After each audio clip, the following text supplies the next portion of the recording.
안녕하세요. 저는 올해로 30이 간 넘은 여성입니다. 이제는 다 지나간 일들이지만 누군가에게 한 번은 허심탄회하게 털어놓고 싶었어요. 딸이다 생각하시고 가벼운 마음으로 들어주세요. 제가 8살 때 TV에서 어려운 사람을 도웁시다라는 홍보 영상을 본 적이 있습니다. 그 당시에 저는 너무 어렸기에 아버지께 어려운 사람은 뭐냐고 물어본 적이 있었어요. 아버지께서는 몸과 마음이 힘든 사람은 다 어려운 사람이라고 말씀해 주셨지만 그때는 제대로 이해하지는 못했어요. 저에 대해서 이야기를 해볼게요. 제가 어렸을 때 어머니는 일회용품을 만드는 공장에 다니셨고 아버지는 주로 건설 현장에서 일하시는 일용직 노동자셨어요. 넉넉한 형편은 아니었지만 두 분의 사이는 좋으셨어요. 비록 아버지는 말수가 적고 무뚝뚝하셨지만 그래도 어머니를 아끼고 사랑하셨어요. 그리고 그런 두 분에게 저 역시 넘치는 사랑을 받으며 자랐습니다. 하지만 이 행복은 오래가지 못했어요. 시간이 흘러 3년 정도 지난 어느 여름날 저는 친구 집에 가고 있었어요. 당시 저는 다세대 주택이 밀집한 동네에서 살았는데 그곳의 길은 마치 미로 같았어요. 즐거운 마음으로 길을 건너고 있었는데 갑자기 어디선가 나타난 오토바이에 그만 치이고 말았습니다. 오토바이에 부딪혀 나가떨어진 저는 치아가 부서지고 여기저기 크고 작은 상처를 입고 말았어요. 오토바이 운전자는 오토바이에서 잠시 내려 저를 이리저리 보더니 걸을 수 있지라고 묻고는 얼른 올라타 빠르게 사라졌습니다. 워낙 순식간에 일어난 일이었어요. 아프기도 하고 정신도 없고 그 자리에 주저앉아 얼마나 울고 있었는지 모르겠습니다. 지나가던 아주머니들 중 저를 알아본 한 분이 저를 집에 데려다 주셨어요. 엉망이 돼서 돌아온 저를 보신 부모님은 매우 속상해 하셨지요. 평소에 큰 소리 한 번 내신 적 없던 아버지는 저를 그렇게 만든 사람을 찾아서 가만두지 않겠다며 며칠 동안 동네를 미친 듯이 뒤지고 다니셨어요. 어머니 역시 저만 보면 한숨을 쉬시며 눈물을 흘리셨어요. 그 당시만 해도 골목길에 CCTV 같은 건 흔하지 않았기 때문에 결국 뺑소니 친 사람은 찾지 못했습니다. 그 후로 얼마간의 시간이 흐른 후 주말 오후 집에서 TV를 보고 있었어요. 그런데 갑자기 소리가 뭐라고 해야 할까요? 뭔가 귀가 울린다고 해야 하나? 소리가 잘 들리지 않는 느낌이었어요. TV 볼륨을 아무리 올려도 잘 안 들리고 엄마 목소리도 제대로 알아들을 수가 없었어요. 엄마에게 엄마 귀가 이상해, 소리가 웅웅거려 라고 말했던 기억이 나요. 엄마는 그게 무슨 소리냐며 어쩔 줄을 몰라 하셨어요. 그러더니 저를 데리고 급히 병원으로 향하셨지요. 당시 저희 집에는 자동차가 없었기 때문에 시장 입구까지 엄마가 저를 들쳐업고 달려가 택시를 탔던 기억이 나요. 그때 저는 택시를 처음 타봤어요. 그렇게 도착한 대학병원에서 저는 청각을 잃게 될 거라는 청천벽력 같은 소식을 들었습니다. 그때도 저는 상황의 심각성을 미처 깨닫지 못했던 것 같아요. 어머니는 쓰러질 듯 비틀거리시며 제 손을 움켜주셨어요. 어찌나 세게 움켜주시던지 지금도 기억이 생생합니다. 제가 청각장애인이 되면서 부모님의 사이도 점점 안 좋아지셨어요. 제 상황을 속상해하시던 어머니는 매일같이 술을 드셨지요. 언젠가 심각성을 눈치채신 아버지가 술병을 숨기면서 화도 내시고 달래도 보셨지만 어머니의 상태는 나날이 심각해져만 가셨습니다. 그때 제 나이 13살이었어요. 아버지는 쉬는 날이면 저를 데리고 방방곡곡 유명한 병원을 찾으셨어요. 나중에는 무당이며 사찰이며 교회며 안 가본 곳이 없었습니다. 어떻게든 제 귀를 낫게 해주시겠다며 주변 사람들한테 돈도 많이 빌리신 것 같았어요. 하지만 아무 소용이 없었지요. 저는 저대로 상태가 진전이 없었고 어머니의 상태는 더욱 안 좋아지고 있었으니 지금 생각해보면 아버지가 정말 많이 고생하셨어요. 그러던 어느 날 아버지가 일을 하러 가시고 저는 할 수 있는 집안일을 찾아서 하고 있었어요. 어머니가 알코올 중독 증상이 심해지시면서 살림도 손에서 놓으셨기 때문이지요. 그런데 갑자기 어머니가 저에게 시장에 가자고 하시더라고요. 하지만 어머니는 집 앞에 있는 시장을 지나쳐 버스를 타자고 하시더군요. 버스를 타고 30분 넘게 간 것 같아요. 어딘지는 모르지만 그저 어머니를 따라서 내렸습니다. 그리고 한참을 어머니 뒤를 따라다니며 구경을 하고 있었는데 어느 순간 어머니가 눈앞에서 보이지 않았어요. 저는 어찌할 바를 모르겠더라고요. 한참을 혼자 시장 안을 헤매다가 인심 좋아 보이시는 떡집 아주머니를 발견했어요. 저는 손님들이 다 떠나기를 기다린 뒤 아주머니께 전화 한 통만 쓸 수 있을까요? 라고 여쭤봤어요. 아주머니가 저에게 뭐라고 말을 하시긴 하시는데 잘 알아듣지를 못했습니다. 어린 마음에 장애가 있다는 티를 내는 것이 얼마나 부끄럽고 창피하던지요. 저는 아주머니께 작은 목소리로 제가 소리가 안 들린다고 말했어요. 그러자 아주머니는 저를 다시 한번 쳐다보시더니 안 됐다는 눈빛을 보이시곤 전화를 쓰게 해주셨어요. 문제는 아빠에게 전화를 걸어도 아빠가 받았는지 어쨌는지 저는 알 수가 없었어요. 제가 난처해하자 아주머니는 무슨 상황인지 눈치를 채신 듯 번호를 달라고 하시더니 대신 걸어주셨어요. 그리고는 저 대신 아버지께 상황을 설명해 주셨지요. 아주머니는 안에 들어가 있으라고 하시더니 어디선가 김밥 한 줄과 요구르트 2개를 사다 주셨습니다. 얼마간의 시간이 흐르고 아버지께서 저를 찾으러 오셨습니다. 저는 아버지 목에 매달려 엉엉 울었어요. 아버지는 연신 떡집 아주머니께 감사하다고 인사를 드리셨어요. 저도 정말 감사하다고 인사를 드렸어요. 아버지가 주머니에서 꼬깃꼬깃한 지폐를 몇 장 꺼내며 이거라도 받아달라고 하자 아주머니는 손사래를 치시며 어려운 사람끼리 돕는 거지 뭘 이러냐고 얼른 내데리고 들어가시라고 하시더군요. 그렇게 아버지 손을 잡고 집에 들어선 저를 본 어머니는 깜짝 놀라신 눈치였어요. 저는 저도 모르게 아버지 뒤에 숨었고 아버지는 어머니를 보자마자 뺨을 치셨어요.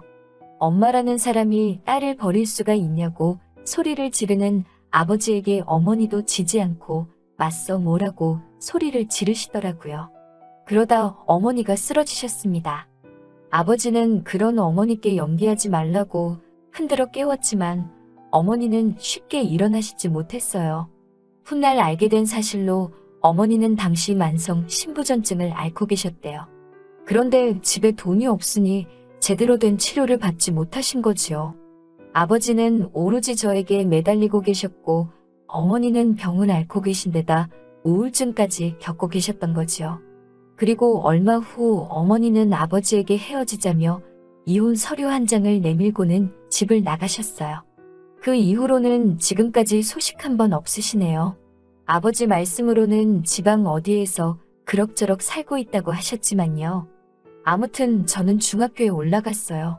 하지만 귀가 들리지 않는 상태에서 사춘기 친구들과 함께 지낸다는 건 무척 고욕스러운 일이었어요. 제가 듣지 못한다는 걸 눈치챈 몇몇 친구들이 저를 몹시도 괴롭혔습니다. 한 번은 지나가고 있는데 누군가 저에게 먹다 남은 우유곽을 던진 일도 있었어요. 제가 뒤를 돌아보자 너나 할 것 없이 웃고 있었는데 누구 하나 저 대신 나서주는 이가 없더군요. 그때 누구에게도 무시당하지 않을 힘을 키워야겠다고 굳게 마음먹었습니다. 몇 날 며칠 쏘가리를 하다가 아버지께 특수학교에 보내달라고 부탁을 드렸고 그렇게 전학을 가게 되었습니다. 하지만 특수학교에서의 생활은 정말이지 제 기대와는 달랐습니다. 저는 귀만 들리지 않을 뿐인데 마치 저를 부족한 사람처럼 대하는 것 같았어요. 학교를 다닐수록 오히려 주눅이 들더라고요. 저는 결국 아버지께 학교를 그만두겠다고 말씀을 드렸어요. 대신 중고등학교는 검정고시로 반드시 마치겠다고 약속을 했지요. 혼자서 공부하면서 수어도 배우고 검정고시도 통과하고 저는 내친 김에 수능까지 준비하여 서울에 있는 대학에 합격할 수 있었습니다. 고생하시는 아버지를 위해서라도 꼭 대학교에 가 아버지께 자랑거리가 되어드리고 싶었지요. 비록 명문대는 아니었지만 사람들이 이름만 들으면 알 법한 학교의 특수교육과에 입학했어요. 어머니가 떠나시고 거의 술을 입에 대지 않으셨던 아버지는 제 합격 소식을 들으시고는 소주를 드시면서 진한 눈물을 보이셨어요. 그리고 그렇게 합격한 대학교에서 저는 지금의 남편을 만났어요. 청바지에 단정한 흰 셔츠를 입고 쭈뼛대며 주위를 둘러보던 그는 저를 발견하고는 다가와서 뜬금없이 자기소개를 하더라고요. 경영학과에 입학한 박기환이라면서 잘 지내보자고 하더군요. 저는 이혜연이에요. 청각장애인이에요. 라고 말했지요. 사실 언젠가부터 저는 자기소개를 할 때 꼭 청각장애인이라는 말을 덧붙이고 있었어요. 여기에는 여러 가지 이유가 있었는데 첫 번째는 상대가 나중에 알고선 당황하는 모습을 보고 싶지 않았고요. 두 번째는 스스로에게 당당하기 위해서였지요. 아무튼 제가 청각장애인이라고 말하자 그는 그저 그래요? 라고 말하고는 다시 자기 이야기를 시작하더군요. 전혀 개의치 않는 그 모습에 오히려 제가 놀랐지요. 그와의 대화는 즐겁고 말이 통하는 것 같았어요. 그는 저에게서 한시도 눈을 떼지 않고 입모양에 신경 쓰며 말을 하고 있었어요. 그런 배려가 고마웠지요. 게다가 제가 가입한 수어 동아리에 그도 가입을 했더라고요. 자기도 수어를 배워보고 싶다고 하길래 굳이 왜 배우려고 하냐고 묻자 조만간 꼭 필요해질 것 같다고 하더라고요. 당시 저는 그가 저를 좋아하는 것 같다는 느낌은 있었지만 확신은 없었어요. 하지만 그는 꾸준히 동아리에 나와 수어도 배우고 제가 참여하는 봉사활동에도 빠짐없이 참석하더라고요. 그의 그 성실함과 진정성에 저도 조금씩 마음을 열게 되었지요.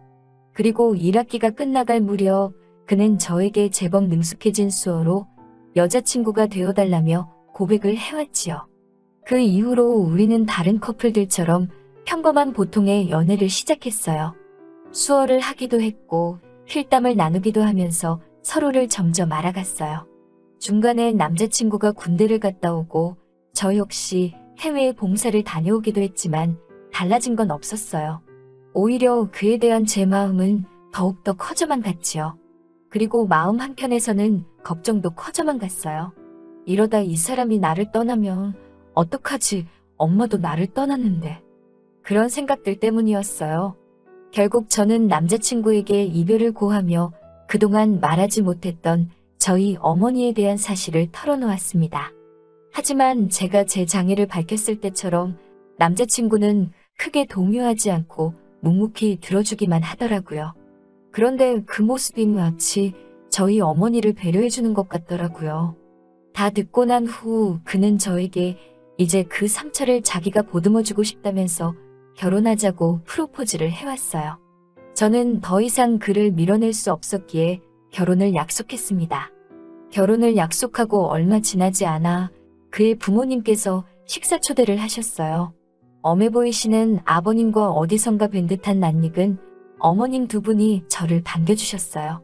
두 분은 저에 대해 이것저것 여쭤보셨고 거기까지는 괜찮았어요. 그런데 갑자기 제 보청기가 작동을 안 하더라고요. 당황한 제 모습에 아버님이 무슨 일이냐고 물으시는 것 같았어요. 결국 저는 제가 귀가 안 들려서요 라고 말씀을 드렸어요. 그러자 아버님의 얼굴색이 갑자기 변하면서 이제 그만 집에 가보라고 하시더라고요. 솔직히 예상치 못했던 반응이 아니었기에 저는 고개를 떨구고 가방을 챙겨 집을 나왔습니다. 뒤따라와 저를 붙잡는 남자친구에게 괜찮다고 애써 웃어 보이고는 집으로 돌아왔어요. 풀죽은 제 모습을 본 아버지는 절 토닥이시며 원래 결혼이라는 게 쉽지 않다면서 너무 기죽지 말라고 하시더라고요. 남자친구는 계속해서 문자를 보내왔어요. 아버지가 그 정도로 말씀하실 줄 몰랐다면서 미안하다고 상처받지 않았으면 좋겠다고 말이지요. 별로 위로가 되지는 않더라고요. 집 밖에 나가지도 않고 며칠 동안 집에만 머물렀어요. 하지만 아버지의 말씀처럼 결혼이라는 게 쉬운 일도 아니고 이렇게 포기하고 싶지는 않았어요. 만약에 이렇게 포기해버린다면 날 버리고 떠난 어머니랑 다를 게 없다는 생각이 들더라고요. 저는 무엇을 할 수 있을까 고민하다가 한 글자 한 글자 진심을 눌러 담은 편지를 적었습니다. 그리고는 그동안 남자친구와 주고받은 필담이 빼곡한 공책들을 상자에 담았어요. 그리고 그 편지와 상자를 아버님 앞으로 보냈습니다. 한 번만 시간을 들여 읽어주시면 저와 기환 씨가 얼마나 서로 사랑하는지 아실 수 있으실 거예요. 받아주시면 정말 좋은 아내, 좋은 며느리, 그리고 좋은 사람이 될게요라고 덧붙였지요. 그리고는 남자친구에게 문자를 보냈어요. 결혼은 언제 할 수 있을지 모르겠지만 일단은 열심히 사랑하자고 말이지요. 남자친구는 바로 답장을 해왔어요. 죽을 때까지 사랑하자고요. 그렇게 우리는 다시 만나 예전처럼 연애도 하고 봉사활동도 하면서 시간을 보냈습니다. 그렇게 한 달이 넘게 흘렀는데 아버님과 어머님께서는 아무런 말씀도 없으셨어요. 조금씩 조바심이 날 무렵 남자친구가 저에게 어렵게 말을 꺼내더라고요. 아버님이 자기를 좀 만나고 싶다고 집으로 오라고 하시는데 불편하면 거절해도 된다면서요. 저는 불편할 게 뭐 있어. 나도 아버님 뵙고 싶으니까 가자라고 말했지요. 그렇게 남자친구의 집에 도착하자 아버님과 어머님은 일단 식사부터 하자고 말씀하시더라고요. 아무런 대화도 오가지 않는 식탁에서 꾸역꾸역 음식을 입에 넣고 있으니 왠지 모르게 서럽고 눈물이 차오르더라고요. 게다가 오빠도 저와 부모님 눈치를 보는데 그 모습이 안쓰러워 죽겠더라고요. 저는 결국 가방 속에서 종이 한 장을 꺼내 죄송하다는 말과 함께 오빠와 헤어지겠다고 적었지요. 오빠를 미워하지 마세요. 다 제 욕심이었습니다라고 덧붙였어요. 그렇게 작성한 쪽지를 슬며시 식탁에 올려두고 자리를 일어나는데 아버님이 어디 어른이 식사 중인데 마음대로 일어나냐며 고함을 치십니다. 저는 가지도 앉지도 못하고 엉거주춤 서 있었어요. 그런데 아버님이 갑자기 제 앞으로 오시더니 어설픈 수화로 만나서 반갑다고 하시더라고요. 어머님도 그제서야 노트를 꺼내시고는 이 양반은 진작에 인사부터 하지 애를 놀라게 하냐고 적으시더라고요. 그러자 남자친구가 엄마 지금 혜연이 보청기 껴서 다 들려라고 말하더라고요. 그러자 어머님은 민망한 듯 웃으시며 아니 아버지가 계속 저것만 연습하더니 막상 혜연이를 보니까 긴장을 했나 보다고 하셨어요. 저는 이게 꿈인가 생시인가 무슨 상황인가 얼떨떨해 하고 있었지요. 그러자 아버님은 우리 기환이를 잘 부탁한다며 식은 언제쯤 올릴 거냐고 하시더라고요. 그렇게 행복한 저녁 식사를 마치고 어머님이 후식으로 떡을 가지고 오셨어요. 그러자 남자친구가 그러고 보니 혜연이가 어렸을 때 길을 잃었을 때 엄청 인자하신 떡집 아주머니가 도와줬었대요. 혹시 그거 엄마 아니에요? 라며 농담하듯 이야기를 꺼내더라고요. 그러자 어머님은 깜짝 놀라시면서 그럼 그때 그 씩씩한 애가 우리 며느리가 된 거야 라며 신기해하셨어요. 저도 깜짝 놀랐지요. 어머님은 그때 연락처라도 하나 받아놓을 거라며 얼마나 후회했는지 모른다고 하셨어요. 잘 크고 있는지 문득문득 생각이 났었다면서요. 저는 그동안 이 세상에 아버지 말고는 그 누구도 절 생각하는 사람이 없을 거라고 확신했는데 이제 보니 그게 아니었더라고요. 생각지도 못한 사람이 저희 안부를 걱정해줬다는 그 사실 하나만으로 그동안 제 마음의 상처가 큰 위로를 받는 기분이었어요. 그렇게 양가 부모님의 축복 아래 기환 씨와 행복한 결혼식을 올리게 되었습니다. 저는 이제 정말 행복합니다. 만약 지금 이 사연을 들어주신 분들 중에서 혼자라는 생각에 외롭고 슬픈 분이 계시다면 제가 꼭 이렇게 말하고 싶네요. 당신의 생각보다 당신은 훨씬 많은 사랑과 관심을 받고 있다고 말이지요. 긴 사연 들어주셔서 너무나 감사하고요. 좋은 하루 되시길 바래요.